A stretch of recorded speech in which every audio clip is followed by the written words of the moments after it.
Mark your calendars. The AZ Oktoberfest 2025 is happening 31st of October to November 2nd at the iconic Nitro compound in Maricopa, Arizona.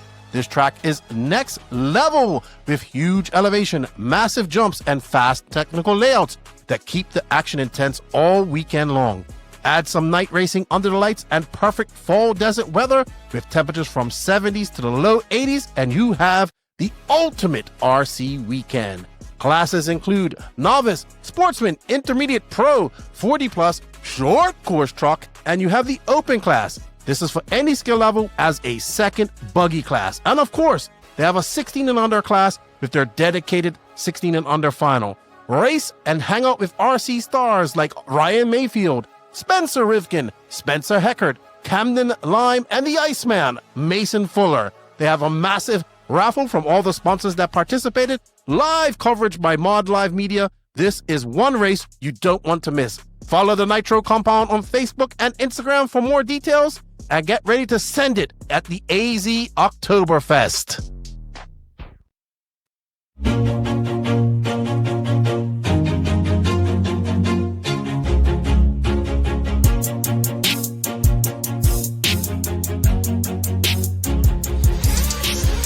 Nitro is the glory, but E-Buggy pays the bills. Welcome to the No Name RC podcast. Get ready for some serious bench racing. But be warned, we speak our minds, express our thoughts, and sometimes things can get a little rowdy. Hate, and he just was influenced by the hate coming from the left, the hate coming from the right. And let's get back to more club racing and less of this. It's hard not to be arrogant when you're always right. See what I mean? That's exactly why people call you arrogant, Max. You may not agree with everything we say, but it's definitely worth a listen. And our pick, can you stop whatever you're doing? Join your host, Lefty the Great, with co-hosts and guests as they get together to chat RC. Hey, after that race that I watched this morning, I have to talk about it.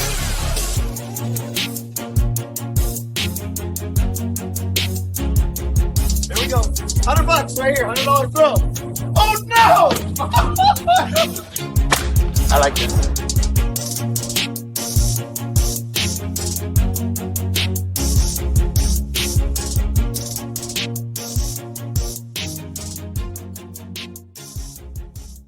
Yes, indeed. Nitro's the glory, but E-Buggy pays the bills.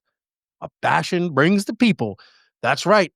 Welcome to another episode of the No Name RC podcast. I'm your host, Keenan White, a.k.a. Lefty the Great. And my guest, he's been on her a couple of times before, but it's always a great catch-up with my favorite bashing slash racer YouTube, Mr. Mark Santamaria. But before we do that, I'd like to say thank you to all of the NNRC squad around the world. We guys are almost at 8,000 subs. Please, it's pretty simple. It's pretty free. Share it. Let's help us get to 8K. Next goal is 10K after that. And it's going pretty good. I hope you guys can help us get to 8K by the end of the summer. We'll greatly appreciate that. Hit that sub, like, and notification button on the YouTubes. Also, a big shout out to our patrons of the NNRC as well as our YouTube members. You guys extra help definitely helps keep bills paid around here, helps keep Max paid, and all of that good stuff. So thank you guys for the support. Also, without sponsors, we couldn't do this. So in the written description of this podcast, we have links for all of our sponsors, as well as our Patreon YouTube members, all of our socials. And we have some coupon codes, some affiliate links, or even if it's just a link, let them know you heard about it on the No Name RC podcast.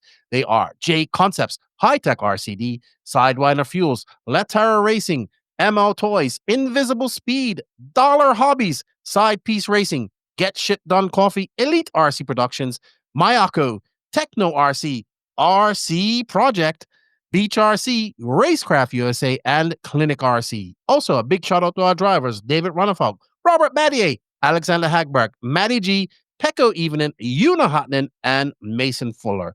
Once again, it's good to have Mark Santamaria back on the podcast. He's a busy man. He's doing YouTube full-time now. He's opening up a warehouse, which is going to be called Area RC, which is really cool. It's always a good chat to have with Mark. I really like what he's doing. He's busy. He's a busy man. I can sympathize with him. I saw one of his videos, The Day in the Life of a YouTuber, and I really want to see him succeed and do well. Man, I think he's doing a great job of bridging the gap between bashing and racing, and it's always a good chat with him. And if you haven't already, gone over there and hit the sub, like, notification button on his YouTube channel. Please go do that. And thank you, Mark, for your time. It was a great chat with you. And we hope you guys enjoy it as well.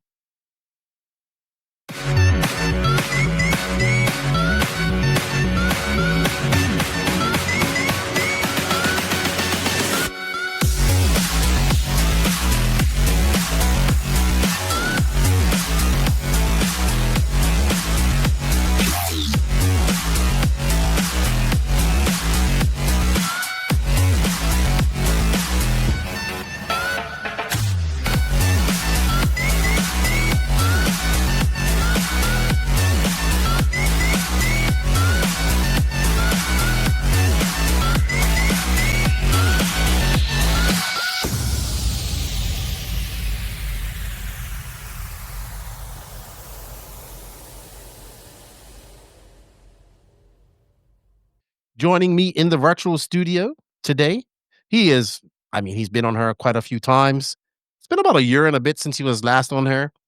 YouTuber, RC racer, hobby shop owner soon. Man, you wear a lot of hats. I do. Welcome back. Thanks, man. Thanks for having me. Mark Santa Maria.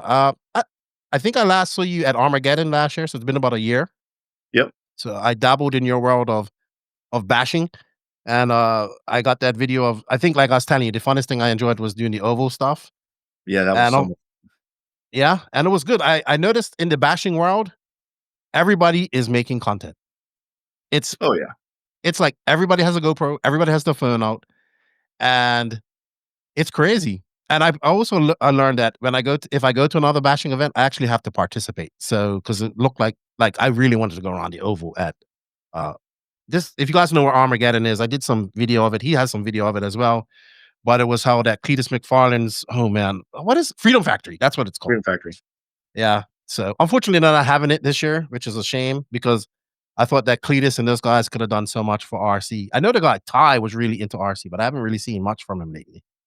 Ty and James were really big time in RC. I don't know if I told you, but whenever I went to Armageddon, when I saw Ty and James, which they're on the Cletus McFarland show often, I saw them and I started walking over to them, and I was like, "Oh my god, that's Ty and James!" And when I was walking over to them, they started walking towards me, and they're all like, "Holy crap, dude! This is Mark Santa Maria!" Like, they watched the channel with their kids. They're like, "Hey, we want to show you our RC cars." So they were a fan of my channel. Obviously, I was a fan of them. That was really kind of surreal, but they're big into RC. I know James, he was telling me about his collection. He's big into like the old school Nitro stuff. And then Ty just enjoys it. I mean, Ty was there pretty much every day at Armageddon. He was. Event, so it was good. It was cool. It was good. It was good to dabble into that world. Lance is a big Cletus McFarland fan, so we watch a lot of his videos when we're traveling. And he was excited because he got to go down there and power wash the whole Freedom Factory with his son. He was excited to go work. Oh, Lance is like one of the guys, when he wants to relax, he works. Yeah. I don't understand it. Like, what do you do for fun? I work. But it was good. It was a fun event. I think one of my favorite things was seeing that NASCAR go around, because that guy had that replica Dale, and he was a little nervous taking it on the track, but that thing looked so real out there going around the oval. It looked cool. Yeah, that oval was, I could have sat there and drove my RC cars around that oval for days. Like, I would literally, whenever I had free time, I would grab a car, I'd full pin it, and you could literally full pin and just steer around that oval. You're full pin the entire battery pack. Don't know why that's so satisfying, but it was just so amazing to be able to drive your car that hard for that long. It was so much fun. I know every time I saw you was out there driving around it. Every opportunity I had, I was like, I got to do this again. That was so much fun. All right. Well, I'm glad to have you back on. I've been kind of keeping up with your channel. I don't watch a lot of them. I tell you all the time, my favorite videos are the where you go to the swap meets. I love those. I love the swap meet videos. I saw your life in the day of a YouTuber the other day, and I really understand how that works. A lot of people don't. If you want to check that out, go do it. I know you're uber busy, and I just wanted to have a catch up with you because you got a lot of things going on, and we haven't really chatted since Armageddon. I know you have now stopped. You are full-time YouTube now at the moment, right? No real-time job, no full-time job. You're doing this full-time. How did that come about? So back in January, I had seen the writing on the wall for a long time. Basically, the way the IT industry works is when you have these private equity firms purchase companies, it's kind of the writing on the wall that things are going to happen, things are going to get changed up.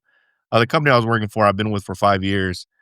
They were purchased by a private equity firm. I kind of saw it coming, and I had already been in a position where I could have gone full time with YouTube. So I've been on the fence of just going ahead and leaving and going full time YouTube. However, I basically just waited. I waited and waited and waited, and it finally happened. My entire team was liquidated. I had 38 people at its peak on my team under my umbrella, and now there's one left. And I'm assuming he's he's there to turn the lights off.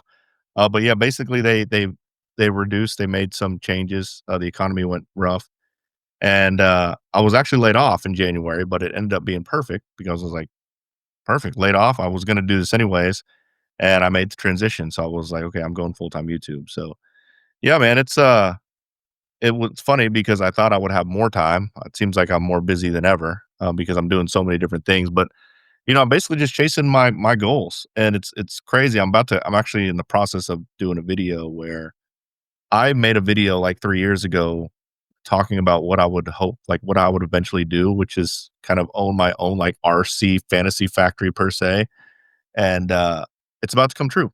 So I mean, I'm as happy as can be, dude. I mean, I know most people, take being let go or not working full time anymore as like oh no, what are you gonna do? What are you gonna?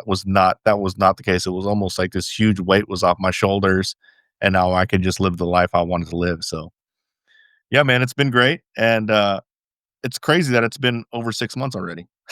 Like Yeah. it goes so fast. So I've been a full time viewer for over 6 months. I mean, it's gonna be a year in no time, and the next thing you know, 10 years down the line, I'm hoping to look back and be like, holy crap, I've been a full time YouTuber for 10 years or whatever. So it was crazy, but it ended up working out, and I mean, I'm as happy as can be for sure. Yeah, absolutely. I mean, he was kind of forced into that position, and sometimes when you are, you're like, okay, it was meant to happen for a reason. Mm. And I 100% agree. When you think you have so much time, the next thing you know, it's the end of the day, and you got to get some rest. And it's nonstop. I mean, I've had people ask me like, "You don't stop working?" I'm like, "Hey, you talk for 3 hours, then you got to go get that all sorted out and do this and do that, and then people are messaging you. You got to do this." I forget to do things most of the day, but cool stuff, man. But I'm real quick, let me touch up on that because a lot of people don't realize what you do is not you talk for 3 hours. There's Mhm. about 24 hours or more of you prepping and figuring out agendas and getting things lined up. Like all the work, there's so much, the majority of the work is before you actually get on air. And that was one of the things whenever I did On the Tone podcast that kind of bothered me is like, I was working my ass off to keep content going, to get good shows going, to organize different stuff. And then people would show up on the show and they think that I do that for 2 hours or 3 hours or whatever. Dude, there's so much work behind the scenes. It's unreal. So Yeah, I agree. I know. I agree with everything. I feel for you, man. And I want everyone to know that, dude, I'm sure you're working your butt off back. You know what though? I think the other day when I recorded the Nats recap with Max and Pecco, that was episode 322, right? And I've been on every single episode besides two because has done two on his own with another co-host of ours. And I was just as excited. I was uber excited about the Nats, and I knew I was uber excited because I was cursing a lot during the recording. Yeah. And I was like, after I got that done, I was like, Max, I enjoyed that. Like I enjoyed sitting there for 3.5 hours talking about just the national. Okay, we talked about some other stuff, but it was mostly about the nationals, right? Yeah. And I was like, okay, yeah, I get burnt out, but if I can still be excited about that afterwards, then this is I'm still very excited about this because it is like it's hard to stay motivated. We was talking about this off air. We all get burnt out of doing things, and I think what happens is a lot of people, especially in the racing side, they look at, oh wow, they see the going to the races and the putting out the content, but they don't understand. Like we talk about this a lot with Elite. They driving, getting ready, packing up, doing all that stuff, setting up. unpacking, taking it back home, cleaning it up, packing it all up again to do it in a day or two and go back to another race. I enjoy that stuff, but it's a lot of work. It is work at the end of the day. And I tell people all the time, like, I wish I could work in the industry. I'm like, I don't know if you really want that because I enjoy what I do, but it's a lot of work and with very little monetary in the racing side, very little monetary reward, but I love it, right? And I figured out a way to do it, just like you figured out how to do your way in the YouTube, but it's still a lot of constant work. It's 24/7 pretty much.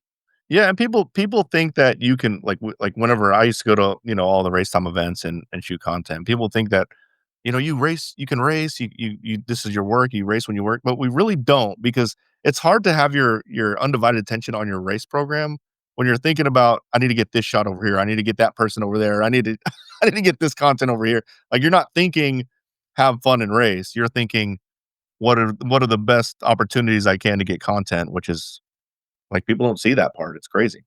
No, it is. And I don't even I tell people all the time, I got a job in RC when I first started with JQ and I was like, oh yeah, I'm gonna get a chance to go drive and race at all these tracks. And I stopped racing altogether, right? Right. Altogether. And luckily though, I've had the chance in the last trip, I actually got to race twice. I raced some 10 scale in Florida and then I raced my I'm all about E-Truggy. I'm an E-Truggyist now. Love E-Truggy. And I think as a commentator, it helps me. For example, Wiki Weekend, I'm going to go practice, right? And take a couple of practice sessions because I think it helps with me being able to. Now, I suck, don't get me wrong, but it helps me be able to say, okay, I drove on this track and I know how this feels and this is how you do that. And it also gives me a little bit of enjoyment. But what makes me nervous is people are like, we're going to film you. I'm like, please don't, because I suck, right? Don't film me. But I love it, man. I love going around. I love going to the races. I love being around my RC family and being around them. I think one of the sad things, I always try to, the day before I try to practice day when I don't have to be commentating or whatever, I'm always out and about because I know once I get in the booth, I don't see people. So I try to get out there and talk to people and, be around the people that support me. And of course, like you, when you go around and, I saw that Armageddon, like everybody was stopping and talking to you. And and I was like, yeah, I understand that because that happens to me too, but you got to talk these people support us and I appreciate it. So I talk to as many people as possible. Well, this is what I tell myself because I kind of get in denial sometimes and I feel left out and I miss it. Like obviously I used to be a pretty avid racer. I used to race all the time. And what I tell myself, and this probably is the same for you, is our value to the community isn't our racing. It's our ability to get content for everyone, to share content for everyone to see. So I feel like obviously I'm so sponsored by a lot of companies. Even for my sponsors, I'm a better sponsored driver for them if I continue to get content and I continue to push product versus out there racing. Because I'm going to get middle of the pack and open. Like, Yeah. what is that going to do? Even if I were to win open, what is that really going to do, right? Versus making content and showing what's happening behind the scenes. To me, that's way more valuable to the companies and the communities that we try to represent. So that's kind of what I tell myself whenever I start to feel too left out, that I'm doing the right thing by doing what we're doing. Yeah, it's like the icing on the cake. If I got a chance to race once in a while, that's all I need. I don't need to race every weekend. I just need to have sit in the pits, talking shit to everybody, talking Right. smack. And I enjoy that part of it a lot as well. Thank you to High Tech RC for all their continued support and winning a European Championship with David Ronnefolk here recently at the 2025 European Championships in Barcelos, Portugal. If you're looking for top tier performance and reliability for your RC setup, High Tech RCD has you covered with industry leading chargers and servos for both surface and air applications. Whether you're bashing, racing, or taking to the skies, High Tech's advanced technology delivers precision, power, and durability when you need it most. From high-torque servos to smart, efficient charging solutions, trust High-Tech to keep you in control. High-Tech, powering passion, elevating performance. Visit www.hightechrcd.com and let them know that you heard about it on the No Name RC podcast. All right, enough about that. Let's talk about what you got going on. So you have your Fantasy Factory. So RC Fantasy Factory, you did move into a warehouse, but you actually having a warehouse built maybe you can talk to us a little bit about that process and what's going on with that. So I found the warehouse that I wanted, which, by the way, that is not an easy thing to find. Real estate, especially in my area, it's rough. So I found the spot that I wanted. The spot that I wanted wasn't available. It wasn't going to be available until the original time. I think was August, which is exactly September, August, September, like that.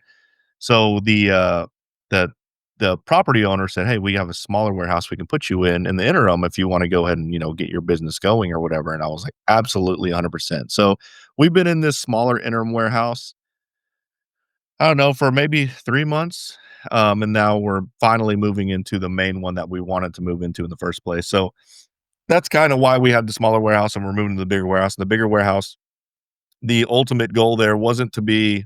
I don't want anyone to think that I was trying to build an RC track. That wasn't what I want it to be. I want it to be just like just like you said, an RC Fantasy Factory. I was a big fan of the Rob Dyrdek's Fantasy Factory on MTV whenever I was growing up, and I remember watching him, and I'm like, dude, this guy literally built this based on his love for skateboarding.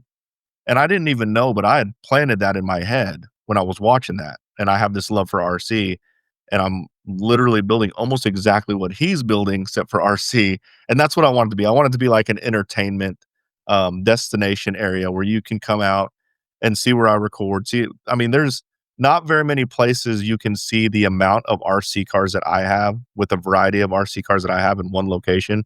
I want people to be able to see all the different RC cars in person. I want people to be able to drive, just hang out and just be a fun place to hang out. Now, with that said, I do plan on doing like some type of racing. I don't want to reveal what kind of racing yet, but basically my mindset on the type of racing that I want is I want to tailor it towards the newcomers, right? I want to build a place for people to get into racing. I'm not looking at, oh, what does the racing community here want? I love the racing community. I'm part of it. But someone had already built a track. They're going. There's things for the racing community now, but what I want to build is something to get more people into the racing community, which is going to be my main focus. But it's going to be cool for everybody for sure. So that's really what I want. I want to be able to go in there and just think that I'm in heaven every time I walk into my warehouse, and it's definitely coming to fruition. It's crazy. How big is it? The one you're moving into? Our new one it's right at 5,000 square feet. Mhm.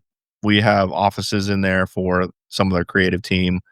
And then one important part for me was that there was going to have to be some type of private recording area. Needless to say, part of my business is getting cars that aren't released yet, things that aren't released yet. And I want to make sure that sometimes you can find some Easter eggs in my videos, especially my new warehouse. There's some cars in the background that aren't out yet. So if you really pay attention, you'll be like, what is that car? But anyways, there was going to have to be some type of private recording area. So there's like a private studio on one side where basically no one can see in there because it's all the new stuff that haven't released. But yeah, it's about 5,000 square feet. And yeah, we're hoping to have it pretty. I don't want it to be like tied in there. I want it to be kind of like open. And I want people to, when they walk in, just be like, wow, this is freaking awesome. I want an RC car and I want to drive. That's what I want. That's the feel I want. And it's gonna have a shop, right? A hobby Oh, shop? yeah. Yeah. There will be a shop, but our business isn't. I mean, our business isn't based on. I don't want to be like this, high profiting. I mean, obviously profits are good, but I don't want to be like a hobby shop that's got, you know, turnover just basically turning product like crazy. That's not our idea. Our business is to be a destination. However, in order to be a good destination, if you want to race or you want to buy something, I have to have it there. So there will be a shop inside. But it's not going to be like it's not going to be like a hobby town, if that makes sense, right? I'm not going to have everything for every hobby RC enthusiast. It's going to have everything that you need to get into RC. And once obviously they graduate and they want to race at bigger tracks, things like that, there are tracks relatively close to my area, and I'll kind of send them over there. If they want more, hardcore hobby stuff, go into certain areas. But I want it to be kind of like the gateway drug for RC people, Yeah, I get it. What's it gonna be called? Area RC. So there's a couple of Mm. reasons why I want an area RC. One, I'm kind of a fan of like the Area 51, kind of the UFO. Like I'm always intrigued by that kind of stuff. And where we're at, our location isn't like in like the city. It's not really close. It's kind of remote, kind of like Area 51. And I was like, that's perfect. And I think the theme would have been, I think the theme is cool to have kind of like aliens and stuff like that. We went to a place in Las Vegas called Friendly Hobbies. Beautiful hobby shop. They had a small indoor like crawling course and they had kind of that theme. And I always thought the theme was really cool. So we're not completely ripping that theme off, but our theme in our place is called Area RC, which I've already referred to it in a lot of my videos. This is Area RC. So pretty stoked, man. I am too. Big step for you. Big step. Absolutely. I would love to visit this at one point because you was telling me about what you're gonna have, and it's like checking off a lot of boxes of fun things I want to do. Are you gonna have a mini crawler course in there? Oh yeah, I already have a small crawler course in it out in my small warehouse now, but there will be an area of the warehouse that will be dedicated to a maybe not even a mini, maybe just a crawler course. That'd be Uh, cool. but one thing I definitely want to keep like what we're trying to keep in mind is that things change, right? There's fads and things like that. We want it to be very kind of modular and scalable and like quickly to change. So things will be changing. So if you come visit Area RC in the winter, it might be different when you visit in the summer because there might be something new that you can try out. But again, the whole focus is just, promoting RC and just sharing the amount of love and passion I have for my craft. So Yeah, I agree. I love it. I love it. I've kind of been getting into the mini crawlers. I got a couple of SCX 24s and tricking them out. I blame this my buddy Tony Padashow for that. He kind of got me hooked on it. It's like I love the 10 scale stuff, but the 24, like the SC20, SCX 24 stuff's cheap. I haven't got any TRX 4Ms yet, though. dude, That's the on one that the you need, and this is a spoiler alert, my favorite one, my favorite mini of all time is the FCX 24 Power Wagon. And they just released one brushless. Dude, Mm. that thing, I just did a review. That was the most recent video I did. I just did a review on that. Absolutely amazing, dude. Yeah, check that video out. That was I think I released that out Monday. Okay. But that car is awesome. All right. I think even that's awesome. Are you looking to take your ride-on car to the next level? ML Toys makes it easy with plug-and-play modifications like motors, speed and brake controls, and more. ML Toys is the one-stop shop to make your ride-on car the coolest car in the neighborhood. I appreciate that. I know your wife is heavily involved with you doing a lot of this stuff. Mhm. How about your kids? I know your son Evan was very much involved, but he's got to be getting to that age where he's like, I'm not hanging out with dad that much.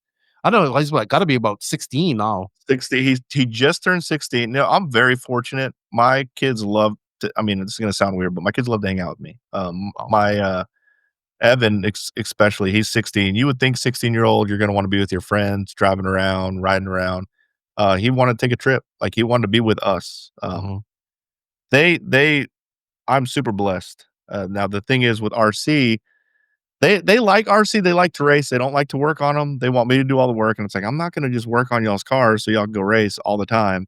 But they're really big into running. My just to kind of put in perspective, my 16-year-old, he was on varsity his freshman year. He ran varsity his sophomore year. Now he's a junior, so now it's really crunch time. He's running the mile in like 4:25. Like like less, I think it's actually faster than that. I mean, they're incredibly fast. My younger son, he's 13. He's getting along that fast too. Like they're really crazy about running right now, so they don't race as much. They don't hate racing, but they've been around RC cars their whole lives. It's not that intriguing to them anymore. But with that said, they say it all the time, especially when they see people that they've beaten in the past. Like Evan had a little run in at Wicked Weekend with Maddie, not run in like a negative run in, but he raced Maddie Matlong or whatever. And now seeing her running as pro, he's like, Dad, I could come back and beat her. I'm like, I don't know about that, Evan. Like that goes good. fast. That goes fast, but Good. like whenever I doubt him or not doubt him, but whenever I say stuff like that, it kind of lights a fire. And he's like, no, I want to go back. I want to go back. So, but what's funny about Evan in particular, my 16-year-old, is he will not upgrade his gear. Like he has some like sentimental tie to like he wouldn't let me give him an RC car. He bought his Nitro buggy. He's like, I want to Mm. buy my own Nitro buggy. And he will not, I think he's running a 2.0, like the NB48 2.0. He will not upgrade. I'm like, dude, I got a brand new one right here. Just run this one. He's like, no. I was like, you want to build it? You can build it. He's like, no, I want my own. So he won't upgrade his gear. He wants to run all his older stuff. And he only wants to run whenever he finds out that people that he could beat back in the day are beating are super fast now. Dude, I've watched Maddie Long over the last 2 years. She is very impressive. They put in a lot of work. I think one of my funnest moments was I was at BCD East earlier this year, and she won. And it was like this tiny young girl, 14 years old, and all these grown men. Like it was a podium of 5. So the Yeah. podium was like tall, and then small, right there. She's just in the middle. I was like, ooh, that's a good podium. I Yeah, love it. she's probably It's putting good. in the work, man. She's They do. fast. She said she drives an hour a day at her track. Yeah. So, and her whole family work. Her father, her stepfather, her mom. Like it's a very weird dynamic. Like her stepfather and her father get along really good. They go to the races together and all that type of stuff. And their mom, and they're very nice people. I like them a lot, and I've got to know them. And she's putting in a lot of work. I tell them all the time though. I was talking to her father the other day. Say you gotta start going. If you want to do this, you gotta start going to some of these. You gotta go to like a nationals or DNC and Yeah. stuff like that because it's a different. It's different. It's a nationals especially, which you guys just had at Thornhill. But that's good. I'm like I tell people all the time. I'm completely opposite. My son, he's 13. He's a gamer. He doesn't want to do anything but game. He's really good. He's really good at game, and he's probably going to do something like that in the future. But he did get to race at Wiki Weekend a couple of years. He liked it. Well, we don't have a tracker, and like trying to get him from gaming is a challenge right now. And So the crappy part is we have to respect it because gaming might be the future. That might be that I mean, it's not even might. It will be the future, and there might be a big opportunity to, make a living off gaming. So you don't wanna, like, get him off games, right? So no, it's tough. he needs to do something. I just put him in jujitsu. He's There he's you go. he's mad about that. He did his first class the other day. He's going to as I'm recording this, I'm taking him today.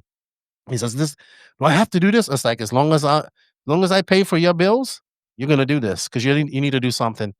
But yeah, it's good. It's great when the family's involved. It makes things a lot easier. And they see your vision and they're a part of it. You can bring them along with the journey. And I mean, at 16, I'm still impressed that your son wants to hang. I'm no offense. I'm impressed that he wants to hang around you. So that's a kudos to you and your wife for doing a good job of keeping them around. Because I know when I was 16, I don't want to be around my mom for nothing. I was out having fun. Yeah. Yeah, me too. The other, you keep mentioning Melissa. The other thing is, I get a lot of people that think that, "Oh my god, he has another RC car. He's about to get a divorce." They don't like Melissa is the most supportive like you've met her. She Very she nice. she loves it. She loves it. Like she is really one of the things that she's one of the people that motivate me to keep doing what I'm doing and keep going further and further. She is extremely supportive, so I'm fortunate with that too. So I have the team behind me, my family. Um, they're pushing me along. So That's it's what you good. need. That's what you Yeah, need. That's what you need. seriously. Good stuff. A big shout out to SidePieceRacing.com, North America's exclusive distributor for top tier brands like Awesomatics, Rocher, Wild Turbofan, Montec Racing, Corsatec, Phoenix Racing, and Will Speed. Whether you're seeking precision engineered car kits, high performance batteries, or aerodynamic bodies, we've got you covered. Enjoy fast shipping and exceptional customer service, ensuring you get the best gear when you need it. Visit SidePieceRacing.com today and race ahead of the competition. Let them know you heard about it from Lefty on the No Name RC podcast. Also, a big shout out to our Swedish hobby shop friends over there in Sweden. Step up your RC racing with Latera Racing, one of Sweden's premier hobby shops and tracks dedicated to racers, featuring top brands like Hobby Wing, X-Ray, Zoo Racing, and Team Coyote. They provide everything you need from precision chassis to high performance electronics. Whether you're at the track or upgrading your setup, Latera Racing caters to racers to demand the best. Visit latera.se or stop by our shop and check for the ultimate RC experience. Latera Racing, built for winners. All right. Besides all your videos and doing all this type of stuff, you also been doing a lot of traveling. We're going to touch on that. You actually have 2 race series going on. You have a drag race series that you do as well, or drag racing that you do every week. Tell us a little bit about your off-road series and the No-Sandbagging Rule and how that all came about. Yeah, so we did so we have the MSM Southern Showdown. We dubbed it the Southern Showdown because big picture is we go other locations and have showdowns other places, but essentially it's an A scale race, but we have certain we try to change it up. Like I wanted my goal was to have something not traditional, right? Like every race is almost the same. One of the big things for me on how we change it up is we have RTR classes. So all these people who want to race, there's a class for you. We have Spec Slash, we have Box Stock Bandit, and then we have um, Spec Grom, which I don't know if you've ever driven Armored Grom. They're super fun. They're super affordable. They're really the fastest things at the race. It's actually really, really funny. And then we have the new JATO 4x4 class, which that class is just so much fun. So we have stuff for the new people. And the goal there is they come out, they race, and they get exposed. Almost everyone who's brought an RTR has said, I need an E-Buggy. That's that gateway, right? That's that transition.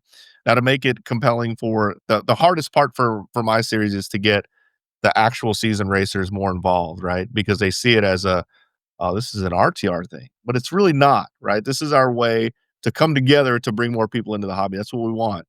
But one of the things that we did on the racing side, like the actual racing classes, we implemented what we call our no sandbag rule, and kind of how that came to fruition is Barry. He's kind of the other side of the operations of the MSM Southern Showdown. He's not the guy that's chasing after plaques, right? He doesn't chase after plaques. He likes everyone is in one class. That's what he likes, and just see how you do. Me personally, I like plaques. Like, I think that it's important. If I'm going to go out there and spend all my money, like to have something to come back with, say I earned this, that's a big deal to me. I think there's two pieces. There's two types of people when it comes to that, right?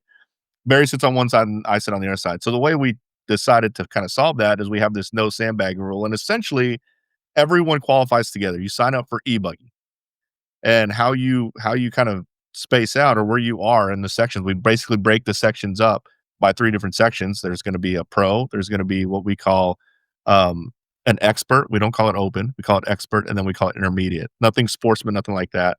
That way, if you qualify in something lower and you still do really well, and say, oh, I had to run beginner or something like that, right? So essentially what we do is we let everyone qualify together. We separate in 3 different groups, and then that's the group that you qualified in. Now, what's really, really cool is we're starting to see the guys who have been running open, per se, are now running pro. Like, they should have been running pro in the first place. They're qualifying pro. There's no arguing that. You should have been running pro a long time ago. And then we're also seeing people that run pro all the time that are sitting there in the middle, like, maybe you should have been running open, but it's starting to open people's eyes on where they should be running. But what's cool about it is we do plaques for every class, essentially, but they're not all together, if that makes sense. So that's kind of the no sandbagging rule for the MSM Southern Showdown.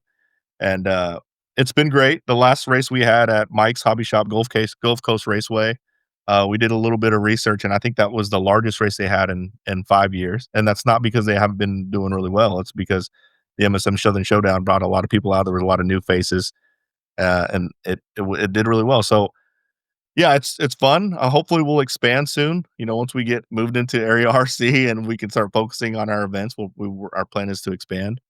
But that's Southern Showdown. And then we have the other series that I'm running right now is the True Street Drag Racing series. And that started as, I always thought RC drag racing was super cool. But the problem with it is if you want to be competitive, these guys run like 1.3s now. Like, I'm not going to get in a car and run 1.3. Like, there was no easy transition into it.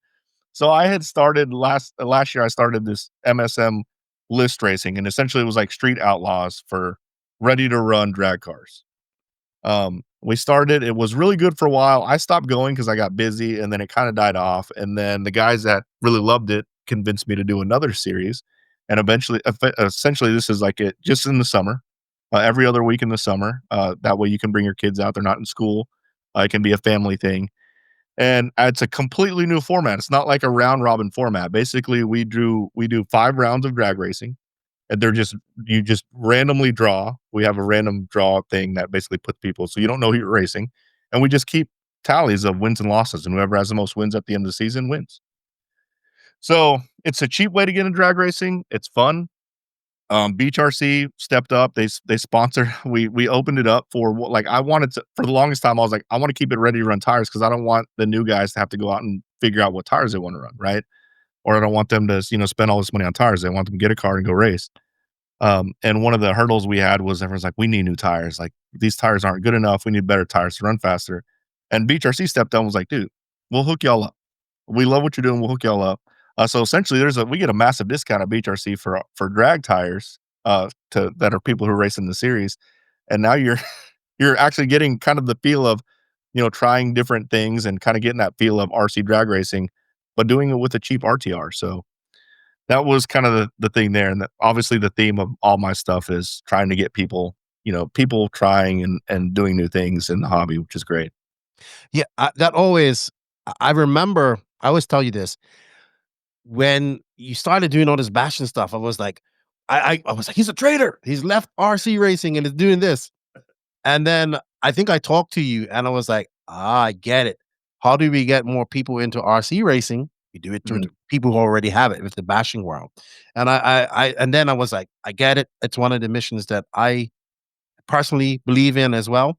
We're going to touch on that because I wanted to get your opinion on this about getting more people into RC racing. BeachRC.com, the racer's one-stop online hobby shop. Choose from all the popular brands and variety in stock with super fast shipping and great customer service.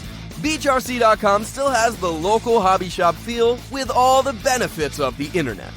BeachRC.com is the exclusive distributor for Ultimate Racing, S-Works, Pro Circuit Racing tires, Nitro Lux fuels, and Assault RC performance products. So fill up your cart and check out at BeachRC.com today. But I wanted to retract back to the sandbagging rule. Yeah. I love the nationals because I call it the dream shatterer race. Or like the worlds or the Euros. Well, I would say nationals because it's the only real race where it's one class in the USA. And you really see kind of where you're at because you're not having the different classes. But I understand sportsmen. I understand intermediate. And I understand having the pro class. And there's lots of people that probably shouldn't be in the pro class. The intermediate should be the biggest class and the hardest class. Because when you get to the top of the intermediate class, it should be extremely hard. And it is. It's very hard. And it should be for the sportsman class as well. I do get tired of hearing the sandbagging comments every time after a race, especially he's sponsored. How can he be in sportsman? Well, sponsorship doesn't relate to skill anymore, right? As we talked earlier. So it doesn't matter. I think people like to use that sponsorship thing as a reason for why they don't win, right? When you should actually be proud that you beat not proud, but take a little bit of pride that, hey, that guy is sponsored. I'm not. Yes, he gets a deal somewhere in some way. And I don't. I pay for all my stuff. And it should be hard at the top of each class. We don't have a mechanical difference, right? So if you look at 10 scale, you have stock, which is really spec mod, as my buddy Tony from Clinic RC calls it, because it's really modified. And then you have mod class. And obviously stock is the biggest class because people like to tinker, right? We don't have that in 8 scale. We have Nitro buggies. Everybody runs 21s. We have E-Buggies. Everybody's usually running 4S and the same type of motors. I don't think you need to run anything bigger because anything bigger, anything like 6S in E-Buggy or E-Truggy is overkill. But we do have these imaginary lines that separate people. I think I've actually been I've been thinking about making a video, but I think we need to kind of look at the classes like gaming, right? So when you play a game, right, you go to a boss. That first boss is he's hard because you haven't played the game a lot. And you may take 1 or 2 times to beat him. And then you go forward. And then it's the next boss. So if we kind of look at the classes like that, there's supposed to be a boss at sportsman or gatekeeper, I like to call them, right? This guy's good in sportsman. He could be in intermediate, but he's going to be in the C main of intermediate or whatever. That's your gatekeeper. That's your litmus test. You want to beat that person, and once you beat that person, it may be once, twice, whatever. If you want to move up, you move up. And then it reverses. It should be hard at the top. And I think if we kind of change our mindset about that in RC racing, we'll understand because we have no physical separation or mechanical separation at this moment. If you look at other motorsports, motocross, for instance, you have 250, 450, and whatnot. NASCAR, you have. But there's still super fast guys in 250. I understand that, but maybe that's their class that they're supposed to be in, right? And it should be hard at the top of 250. Maybe that, like Davalos. Davalos was a 250 guy. He gets up to 450 and he's not good, but he's very good he was not good, but he wasn't as good as he was in 250. Yeah. If it's easy at each class, what is going to prepare? It's easy at the top of each class. What's going to prepare you for the next one? Like intermediate, let me tell you, I always say this, sportsman, your gains are like that, right? A foot. You get to intermediate, your gains drop down to 6 inches. You get up to pro, you're talking about inches or millimeters in gains. Right. Yeah. And progress of your racing, because the competition level is so high. And yeah, this is a conversation I've had many times. I really think there should be a separation of pro and Joe. I understand the one class thing. I like that too. But I think when you look at races and race promoters and all this type of stuff, for these races to happen, they have to have entries, because we don't have big name sponsors. And to make the money to rent that arena and do that, you have to have the entries. And people have to come and want to have a good time too. And okay, I get it. Plaques are a part of it. Anybody who says they don't trophy hunt, they're liars. Everybody wants to get on the podium. Everybody wants to take some hardware home. Now, it's whether you enjoyed your race and if your fun factor is based on that. That's where I think the problem is. If your fun factor and you felt like you didn't have a good race because you didn't make a podium, then maybe you're looking at it the wrong way. You could take your racing seriously. But at the end of the day, this is, for most people, RC racing, 99% of the people, it's not a living. It's something you do to relax and have fun. And I think you need to remember that at the end of the day. I think you hit something right on the head. You hit the nail right on the head. Is we have to change our mentality. And I've been in RC for a long time, so even for me, sometimes it's hard, because for the longest time I was like, I don't think anyone sponsored should be in Sportsman, but I'm starting to move that direction where you're right. You can still be sponsored in Sportsman. It's not about whether you're winning or not. It's about the exposure you have. So you could be a Sportsman driver and have a lot of following. Mhm. And an example of that is my sons. Like, people are going to follow my sons because they follow the channel. They want to see my sons race. They have somewhat of a following. People might want to sponsor them, but they're not racing pro, right? So I think the biggest thing is we have to be able to change our mindset. I think that one of the things that annoys me is whenever these really old school guys come in and are like, "Oh, back in the day, you had to be really fast to get sponsored." Well, we're not back in the day anymore. No, And it's not. now we have the internet. It's completely different. Mhm. It's not about, can you get in this magazine because you won.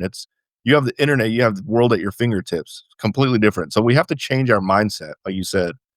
And I think you're dead on. But how we determine those, and I think you have a good point on not, like, how we can start by determining what classes are what.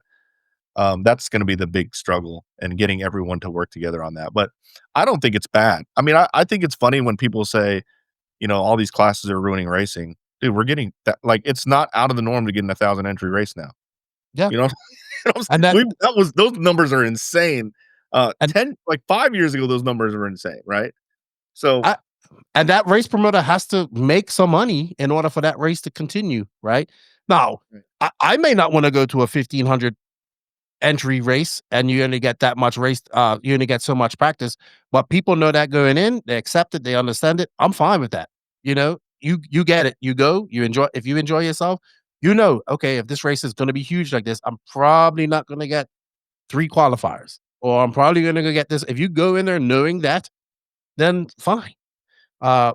You need to know that. And I'm not, like I said, I used to talk a lot of shit about these race promoters, right? And get bump heads with them, because I used to think that we need to do it this way and that way. I've learned that, yeah, there's a way for this way. We have the nationals, and maybe your race does it by one class, but not every race can be like that, right?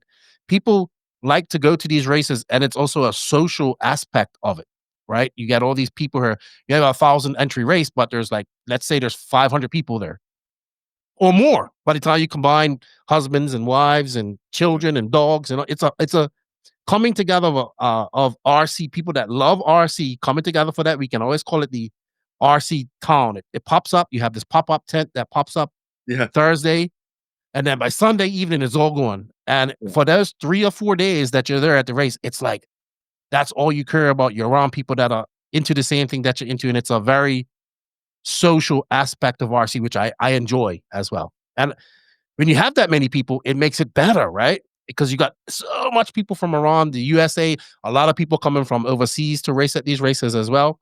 And it's like every time we get to this race, it's like a festival, a RC festival is what I can say. Chase actually came up with that. that's hard to build that as a promoter. And as a promoter now, I can tell you, like, let's use any of the promoters, for example. We can use Racetown, for example. Dave, he has a race, every 3 months? People always try to do the math. "Oh, man, Dave's making all this money." Is he, though? Like, he might be like, the gross number might be a lot, but he's got a lot of expenses, and then that He has to pays carry everybody. it has to he pays everybody. He is extremely generous with the people that he pays, and then it has to carry him another 3 months, and that 3 months that it has to carry him, those people are working still. Like, they're getting everything prepped. Like, there's a lot of money behind being a race promoter and a lot of time that needs to be spent. Um, yeah, I mean, we need to stop complaining about race entries and things like that, and just be happy that we have these promoters to actually build these events for us to go to, because, man, we're spoiled with event. We got awesome events all the time. Yeah. If you look at the Southeast right now, we have 10 races under a roof every year. Race Yeah. Times 4 events, you have Mark Moon's 2 events, and you have Brent's 2 events. Yeah. And that's a guaranteed race. And that costs money. Those arenas cost money. So I've changed my attitude towards that. Now, if you say it's a cap race and you go over the cap by a lot, then I might give you a shellacking, right? But I've kind of just gotten over it. I like these races. I like the fact that we get lots of people there. We got a lot of the top pros there, because I really geek out on the pros. And at some point, somebody's going to want to go to these races, like for the first time. Like, I'll give you an example. Will Crow, Will and his dad, and They run for MSM, by the way. I know. So I remember when they first started going to racing, and I've become really good friends with Will, Donnie Williams, young Donnie Williams, and all those. I love that example, because all those guys came in through the channel. And Like, the bashing. channel funneled them to. They saw me going to the races, that funneled them to the races, and now they go all the time. Yes. So it's like, it's just proof. But real quick before you go, my favorite interview ever with you, Lefty, was when you interviewed Donnie, and he wasn't joking. He just grabbed the. Donnie's so funny, dude. He is. He just grabbed the mic from you, and you're like, "Oh, okay." I like Donnie. I like his dad, his family. They're all they're very really nice cool. people. Will and his dad are very nice people. And I'm like, this is an example of what you're trying to do. We just need it scaled up a little bit more. We all need to be focused on that, in my opinion, as an industry in the whole. And it's funny you brought up. I always see this. Funny you brought up people running the RTR cars and eventually getting an E-Buggy or getting into a more serious vehicle. Mhm. I had hopes when the Pro Losi motocross bike came out, when it first was announced, like a couple years ago. I was like, this is going to be something that's going to get people into RC racing, because I was like, everybody's going to want an RC motocross bike, and then they're going to want a place to go race it. Then they're going to take it to a track near them, and they're going to realize, okay, this is fun, but that's better. Like that E-Buggy or that four-wheel drive buggy, that's what I really want. Unfortunately, I think with the release and then not having them available, that hurt it a bit. But I had big hopes for that. But I like the RTR side of things, and I like that type of stuff. We shouldn't. I'll tell you another thing. I see a lot of the Typhons, the TLR tuned Typhons, and the regular. I see a lot of these at races now, and they're actually good. Like, Yeah. I did a review on one. I had everyone drive it at the track. They're actually, you can compete with that thing. To throw my 2 cents on the Pro Moto real quick. It's my opinion is that it is. I love the Pro Moto. The problem with it is it's not easy to drive on the track. I know. And when you go out there, if you're a new guy and you go out there and you can't do 2 turns, that's a problem, right? They don't get that. Oh my God, I want to go faster. But if you got like the Jado 4x4, I love that class. You can literally get anyone grab a Jado 4x4 full pin and just turn it around corners. You start to get that feel of how satisfying it is to do a section of the track or the whole track with no mistakes. You couldn't get that out of the Losi, unfortunately. But I mean, it's one of my favorite RCs of all time. It's just an awesome, awesome rig, the Losi Pro Moto. Here in the DR, they've made a Supermoto class out of it. And I like the Supermoto way better. It's a lot more stable, and I think they're more fun on pavement, anyways. Yeah, that's a class I think I want to race here, and also I want to retract to drag racing. What happened to drag racing is exactly what happened to short course racing. Went when crazy. short course when short course truck came out, there was Traxxas. It was like a beginner class. Associated had one. Yeah. Yeah, and everybody just got so serious about it, right? And it went from that entry level class to something that became just as expensive to run as a 2-wheel drive buggy or 4-wheel drive buggy and whatnot. And then because my buddy Tyler was doing that King of the Streets race, and he did it 3 years in a row, and he was an avid drag racer, and he was like, "It's just too much money and too much ego involved in the." Because I was all about that, and then when I saw everybody kind of running the same body and all that type of stuff, I'm like, like it's taking all the fun out of me. Like I like that people had different looking bodies and all this type of stuff. So I think in a way you've kind of brought that back to what it really was, like its roots of racing, going out there racing. I like the ready to run stuff. I like that. It's easy for everybody. And if I was going to do drag racing, that's what I would do. Yeah. I think it's very important that we have these RTA, even going back to short course, like Spec Slash, it's the gateway. Like but us as a community, as an RC community, we have to keep that going.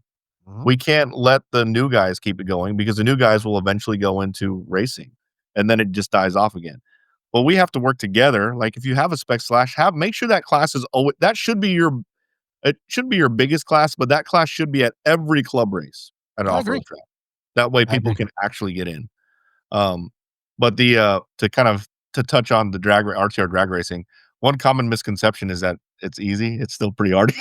RTR drag cars down because we run so at ours we run scale 8th mile, so 66 feet, and then we do a scale lane. So the lane is small. So to stay right down the lane, with full power, you actually can't go full power and go straight down the lane. It's really, really difficult. So it's still, there's still an element of testing and tuning. It's a lot of fun.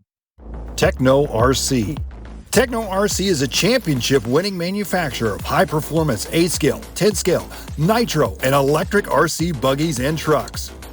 With a worldwide dealer network, USA and Europe-based headquarters, comprehensive warranty program, and global race support, Techno RC is excellence in RC. View the full lineup of Techno RC race-proven vehicles by visiting www.technorc.com.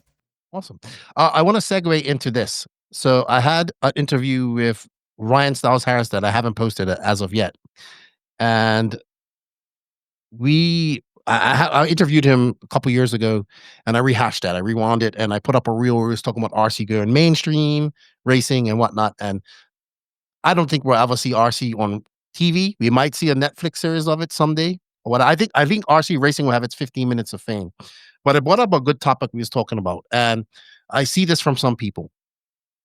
And I don't know some RC racers have this big push about not wanting to get more RC people racing RC. Like, well, do we really want more people racing, or do we really want it to go mainstream where more people get into it? I'm like, what? You mean you don't want more tracks to pop up? You don't want hobby shops to make money? You don't want these manufacturers to make more money? Like, I don't get it, right? We always complain about this, and that, but the answer to everything in RC racing comes down to one thing: getting more people racing. 100%. That's the thing that keeps it moving. Right. If you don't get more people race, like people complain, our cars haven't innovated in over 20 years. Yeah, because there's not enough people racing where there's enough money to be made for these companies to take a step out on a limb and do something different, right? And when I see things like this, I wonder, like, do you not want it to be popular because then maybe you think your relevance in, I said, do you think your relevance in RC dwindles?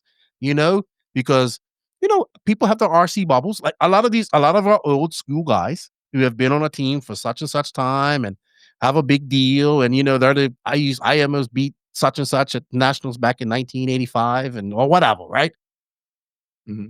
Well, what they don't understand is that you just have a bigger audience to help, right? You still can be a great ambassador.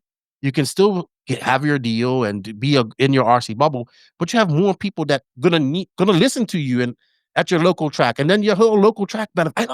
I can't grasp when people say stuff like that. It just blows my mind. I mean, you might be right. It might be because they feel threatened, like maybe because the truth is, the Fullers kind of just came in out of nowhere and just crush everybody. Right? So there could, I mean, if a whole bunch of people start coming in, there's going to be more foolers coming in, right? So they might be threatened. Um, I think that like from a race, because I can speak on this side because I was this guy, right? It is kind of nice to go somewhere and it not like go to a track and it not be super packed and be able to do your testing and leave. And if you make it super popular, like I guess you'll be fighting all the new guys out there, that can be kind of annoying. So that could be maybe some of the motivation. But going back at the end of the day, none of this happens. None of this keeps going unless we keep getting people in the hobby. Yeah, exactly. So you have to. I think we have to be firing on all cylinders. Like it's not one way to do it. There's many different ways. We just have to kind of do it, right? And I think it all comes down to just people don't know what we do, right? Whenever I'm traveling, I always wear my podcast shirt or something. They're like, "Oh, podcast gets somebody's attention really quick, right? Oh, what's your podcast about?" And I actually know the phone's out, and I'm showing up. I didn't even know this happened. Like, yeah, we're so obscure. We're not on Netflix's most obscure sports, and I don't know. I've been thinking about this for a while, and I had a good chat with Ryan, and like I thoroughly believe in your mission. Like, get people. Not everybody that's bashing is going to become a racer, right? Right. But they have a chance to become a racer because they have a basher. They have some RC experience. So I think we just need to, as a collective, go ahead. To add to that, we also need to support that bashing group. I Because agree. even if they don't go into racing, bashing is what's keeping a lot of people don't realize this. A lot of people think that racing is the pinnacle and that's what keeps everything moving. It's not. No, It's really it really costs not. money. It's bashing. Like people bash on Traxxas. Dude, the industry would be nowhere without Traxxas in it right now. Dude, Traxxas is smart. They're not. They dabbled in racing. They said, no, we're not doing that no more. Exactly. People always like, Mark, get Traxxas to make a race vehicle. I'm like, why? Well, I wouldn't do that if I was Traxxas. I wouldn't No, want to do that. they don't need to. I understand that part. I understand that part. I think the RC racer nerd in me, like a lot of people think that, well, let's use Techno as a great example. They are primarily a racing company, right? Yes, they make some bashers, but they are a racing company at the heart. At the heart, they don't. They have figured out a way to make money off of racing, right? But they have a little bit of bashing. But bashing is what keeps, like, why you think Horizon, we gave Horizon a lot of stick about dismantling their team from a monetary accounting side of things, which I am neither. I understand why they did what they did. They're probably saying, oh, it's costing us this much money to keep racing alive. I think they should still have a race team. Don't get me wrong. But yeah, the bashing side of things is what really keeps everything alive. I don't sometimes I wonder how these companies like Mugen Make it. In such a small niche market. To your point on Losi, I 100% agree. I feel like they should have kept the team going. I feel like Losi is one of the only companies that can play on both sides really well. Yes. So, like, ride that. Now, with that said, everyone's like, oh, Losi's going under. Yeah, they might not have Dakota Fend anymore, but you know what? They probably sold 8 times as many Losi NASCARs as any race vehicle. Exactly. 20 times as many LMTs that they recently, which, by the way, the LMT 2.0, amazing. It has that same technology as the Pro Moto. Mhm. So literally ride wheelies the entire time. You don't have to try hard. But like they're killing it. I bet you, like, I don't know this, but my guess is their bottom line is much higher after getting rid, and not because of not paying for Dakota, but just the fact that they're focusing on RTR. But to your point, yeah, I feel like Losi should have kept the team going. Like, if you do want to, like, they have the best, they're in the best position to transition people into racing. Exactly. And also, they have the connections, and because I know they do a lot of licensing and all that type of stuff. They're the company that can probably get RC racing if they put some effort into it 100%. in front of people. So Yes. that side, that's my pet peeve with them. You have the money, you have the contacts, you have the ability to do this. You have race products, but there could be that's a whole rant for another. If you're Losi and you look at it objectively, let's take our we're us being racers hats off. If you look at it objectively, if you have this side of the business that's extremely fruitful and this one that's not, I get it. Where you go? Where are you going? You know what I'm I saying? get it. I understand that part, and I'm like, So, that's but you're right. It's tough. It's tough for sure. It's tough, and people like Traxxas needs to make another. I agree with you. Like Traxxas doesn't need to do nothing. They're making bank. They're having people are buying their cars. I love Traxxas stuff. I'm trying to figure out how to get another Traxxas thing. I've had a Traxxas Flash. I won it at a race. It was my first Traxxas vehicle. I won it at a race here in the DR, and this thing is still going strong. It's a Traxxas Slash Platinum. It's fast. It's probably the fastest car I have here on 3S. I just got another one from Lance, and my daughter and my son have smashed it to bits, and it has not broke yet. I'm not saying they don't break. Yeah. But you know what I mean. The most important thing people need to know about Traxxas is I do a lot of hobby shop tours. I talk to a lot of hobby shop owners. They keep hobby shops open. And that has to be there in order for our community and our industry to keep going. My buddy Jimmy, he says Nitro's the glory, but Traxxas pays the bills. there you go. Seriously, dude. It's insane. It's insane. Yeah, absolutely. All right. That's a good tangent I wanted to go on. I wanted to get your opinion on that. I'm not going to keep you too long. These guys are absolute game changers, delivering next level products to boost your performance. I really like that latest elastic return carb band that they made. Perfect. Well done, Stefano. From precision clutch systems to ultra durable shock caps and high quality tools, RC Project has everything you need to dominate the track. You can find their amazing products at Beach RC or A-Main Hobbies, or head over to their website, rc-project.it, to check out their full lineup. A massive thank you to Stefano and the team at RC Project for supporting the podcast and the RC community. Let's show them some love, and in turn, you show the podcast some love. RC Project is here to take your setup to the next level. I guess now that you're doing this full time, what are some? I know you have to do the.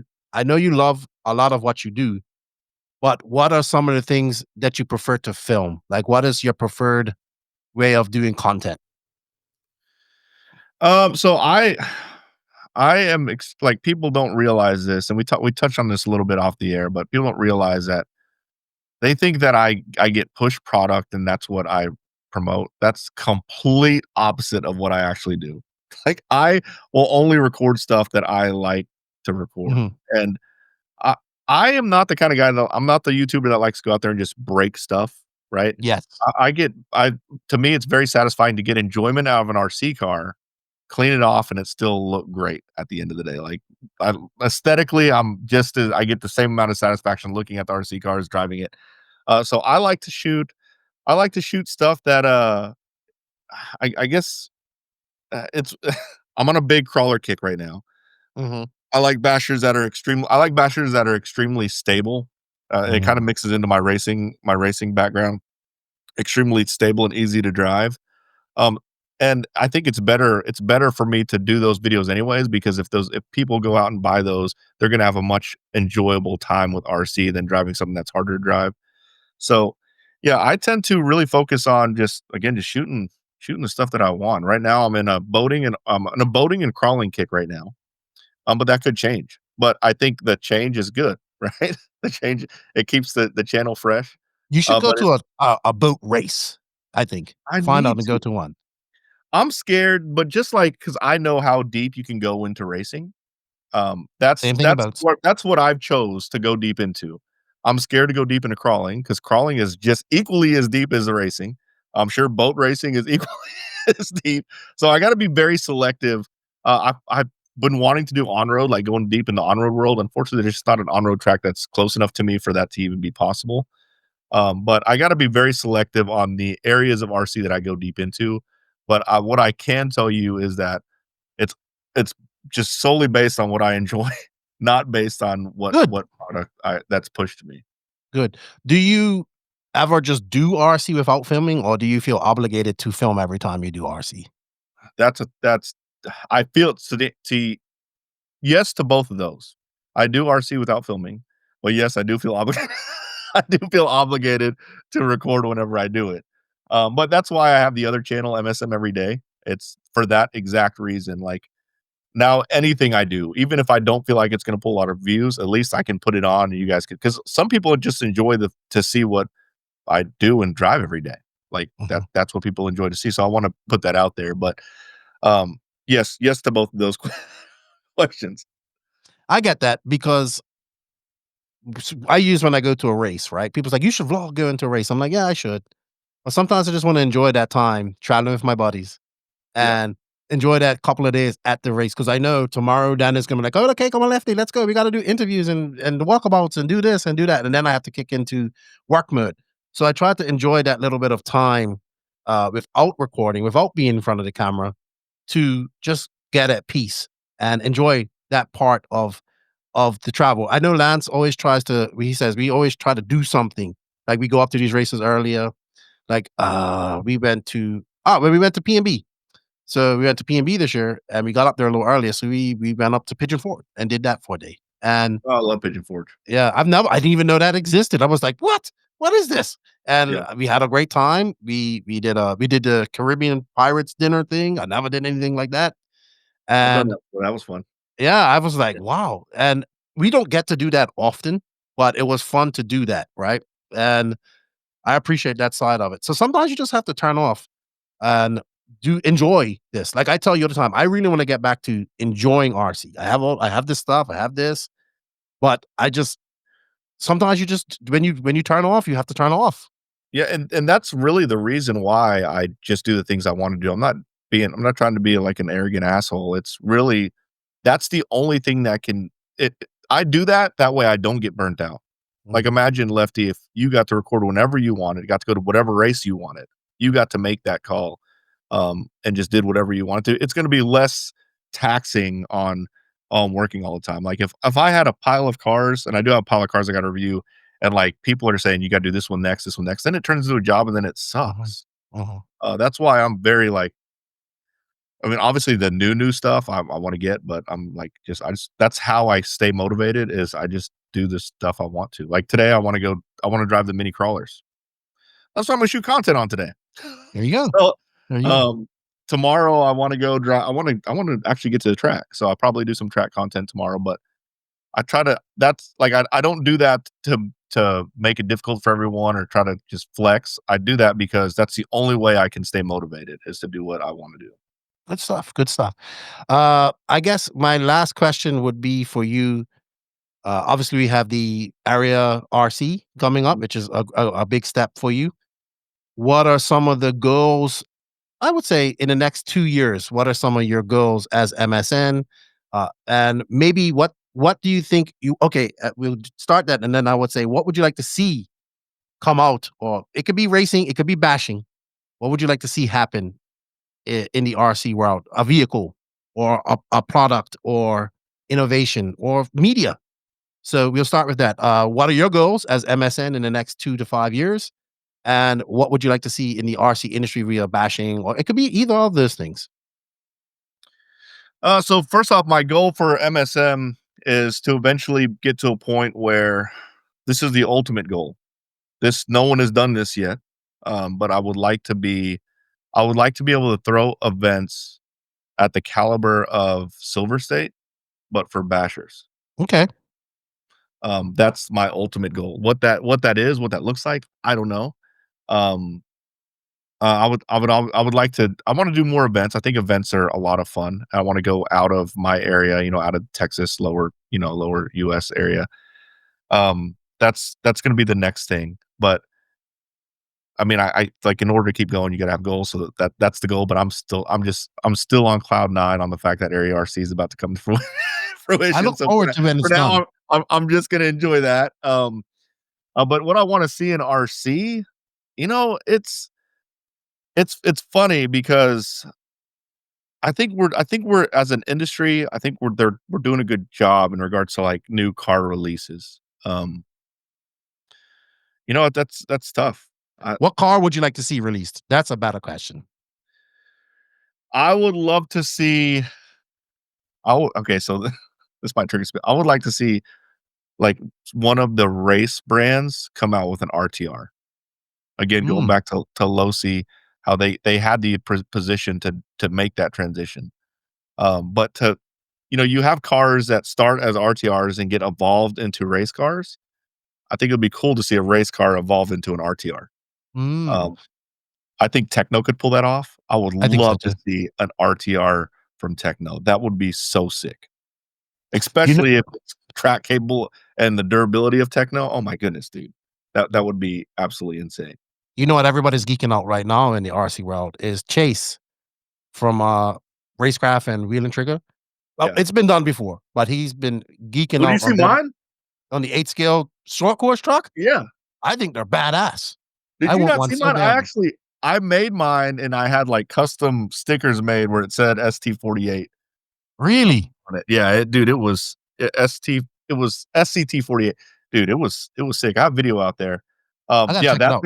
that thing's pretty awesome. But again, the problem with that one, it's awesome. But the problem with that is now you're going from, okay, if you want to get into this racing, you have to buy these 2 cars, or you have I to buy know. this car and they get all these parts to do that.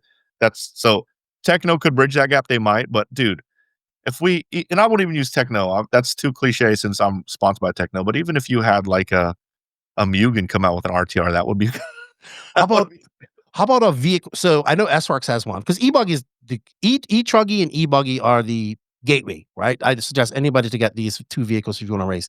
I know S-Works has a really good E-Buggy that they came out with. I think I would like to see them come up with a ready to run that uses minimum stuff. Like the Typhon, dude. I keep coming back to the Typhon because I think it's a great piece of kit. Like, and I've seen people race and do well with these at races, beginners and new people. I would like to see ready to race economic car, if that makes sense. Like has good stuff, maybe not the best, but it has decent enough stuff where you can take that car, put on a set of tires, and you can be competitive right off the bat. Kyosho could do it. Kyosho has an RTR, a buggy RTR. But to your point, you're right. Like, why don't they just go ahead and make it with all the like have all the kit stuff? I think even if it's priced at $1,200, if it's ready to race, like competitive, hardcore, ready to go, I still think people will buy it. You know what I'm saying? Maybe. Like if S-Works didn't change anything about their buggy, just had that buggy already built and already had, you can get decent electronics for cheap. Already had decent electronics in there. I think that would kill it. I would love to see that.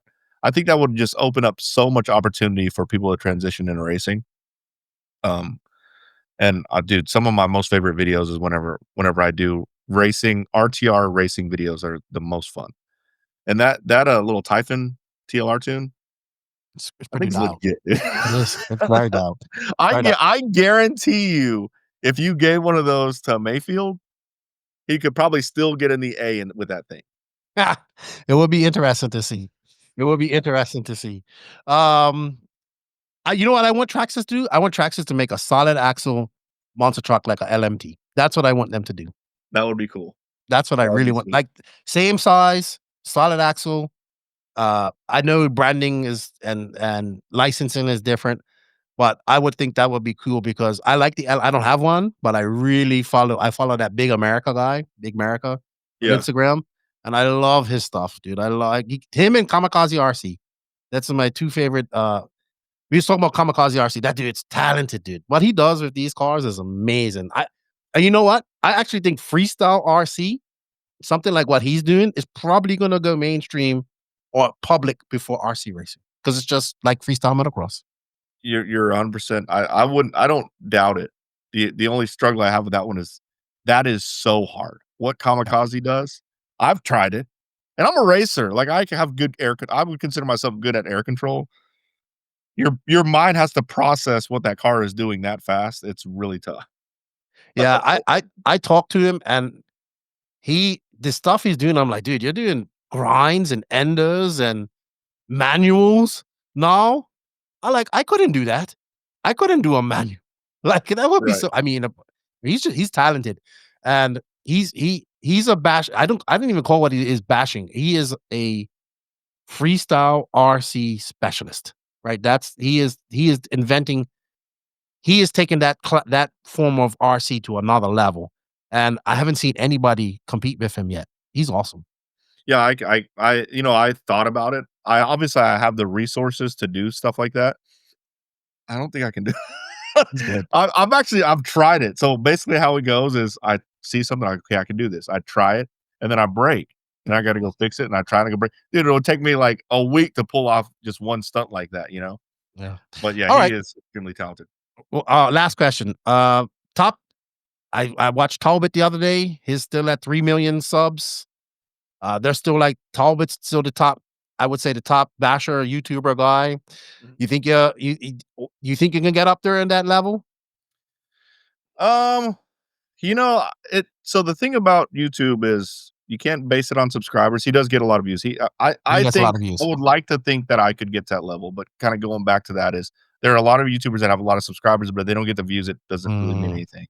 I'm not on the view level as Talbot at like not even close, but I do feel like I'm on the upper level of views when it comes to Yes. YouTube. Yes. Um, so yeah, I would love to get to that point. I think that I think if I got to that point, it would be I would use that type of kind of like following or whatever to really try to shape the industry in a better way. I would try to use that. He does what he's doing. He's great at it. But he does it and then he does it, you know? Like it would be kind of cool to see him kind of get a little more involved in the community. But I totally get it. He might be at that point of being burnt out. I don't know. So Yeah. but yeah, He's dabbled in art. He's dabbled in racing. He's changed his attitude a little bit towards racing. I know he didn't like it at all, and he has dabbled a bit. But a person like him, if he could get into racing, he would bring a lot more people into it, right? But he has to want to do that. He has to really want to put some time and effort. And racing's not something you could just go out there and bash in the field. You got to put time into it. You got to sit at the track for hours. The crazy part, if he went into racing, he would come in and he would be his presence and his team or whatever would be bigger than most of the actual companies that are racing. I bet. That's how big that dude is. He is huge. So He is yeah, huge. Waffle. But I like I consume more of your content. Like I said, I really love the swap meets. I love the hobby shop tours as well. I really like that. And one thing I want to do for myself is I want to get to one of these RC shows. I watched that one where you went to the RC show or like a convention.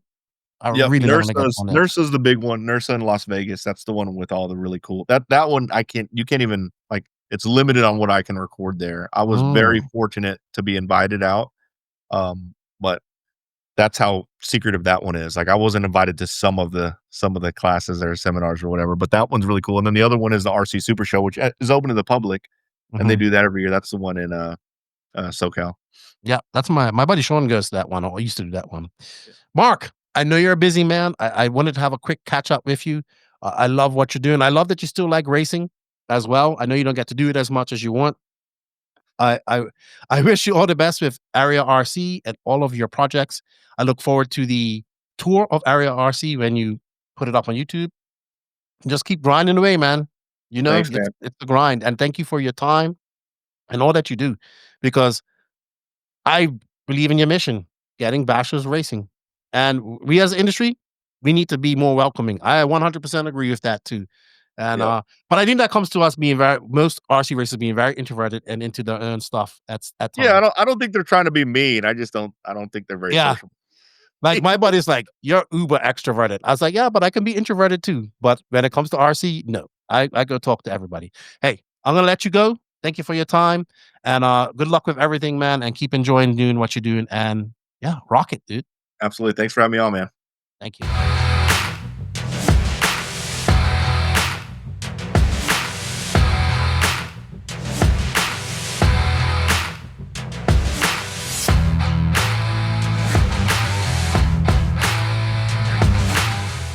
Thank you, Mark Santamaria, for your time. It was a great chat. I'm glad you took some time out of your busy schedule to come talk to us. I know you're a busy man. Keep up the good work that you're doing, man. We appreciate everything that you do. Hopefully we get to see you at do some racing and get to some of these big races I know, just so you could come enjoy yourself and do some racing with you and your sons. If you guys haven't hit his channel, hit his sub, like, and notification button on his channel, please do. And maybe sign up for the RC Box Club too. That's pretty cool as well. Thank you to the YouTube, the NNRC YouTube. Sorry. Thank you to the NNRC squad around the world. Without you guys, we can't do this. A big shout out to the patrons of the NNRC, as well as the YouTube members. If you wish to support the podcast a little bit more, you can. And of course, a big shout out to our sponsors. They are J Concepts, High Tech RCD, Sidewinder Fuels, Latara Racing, Invisible Speed, ML Toys, Dollar Hobbies, Side Piece Racing, Get Shit Done Coffee, Elite RC Productions, RC Project, Mayako, Techno RC, Beach RC, Racecraft USA, and Clinic RC. Remember, showing the sponsors some love shows the podcast some love. Nitro is the glory. E-Buggy pays the bills. Can't wait to see your videos of the area RC and what you got going on, Mark. Keep up the good work. Lefty is out.